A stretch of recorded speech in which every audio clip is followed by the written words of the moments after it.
Bonjour à tous, l'avenant numéro 11 que nous avons signé en juillet 2017 surperforme de 150 millions d'euros. Les pouvoirs publics ont décidé bien évidemment de reprendre ces 150 millions d'euros par un arrêté de marge.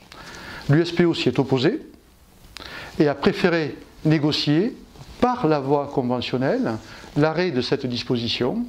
Et bien sûr, la vie conventionnelle, c'est ce qui permet de faire évoluer le métier de pharmacien et évoluer la rémunération du pharmacien, et pas les arrêtés de marge et pas les décrets.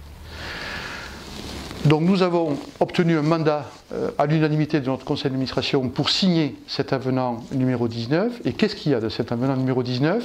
Eh bien, il y a 80 millions de plus récupérés pour la profession. L'investissement initial pour la réforme était de 215 millions de la part de l'assurance maladie. Et bien là, nous aurons 295 millions pour réussir la réforme. Et pour obtenir ces 80 millions de plus, et pas la perspective de 150 millions qui n'auraient pas été gardés, eh bien il a fallu faire des choix.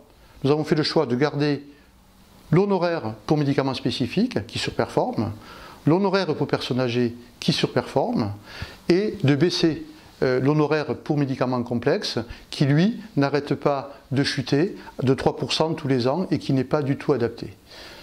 Et donc ça permet, avec ces deux honoraires, de renforcer le travail des pharmaciens, notamment en milieu rural, parce que les médicaments spécifiques concernent beaucoup les pharmacies en milieu rural et bien sûr les personnes âgées. Donc 80 millions de plus pour la profession. Sur la partie métier, nous avons obtenu la reconnaissance du pharmacien correspondant. Le pharmacien correspondant, c'est un patient qui le choisit pour le suivre dans sa pathologie chronique ou pour son grand âge. Il est habilité à adapter les traitements, à renouveler les traitements dans le cadre de protocoles de soins. Donc l'assurance maladie va inscrire les pharmaciens correspondants dans sa base de données. Le second point, c'est la reconnaissance pour la première fois de l'intervention pharmaceutique. Nous avons axé cette première action sur la dispensation adaptée pour les traitements douleur, constipation, où on va partager les économies avec l'assurance maladie quand le pharmacien ne donnera pas la quantité maximum. Donc on fait la même stratégie que les médecins, maîtrise médicalisée, et on rend compatible la convention pharmaceutique avec la convention médicale. Le troisième point, c'est la simplification des bilans de médication.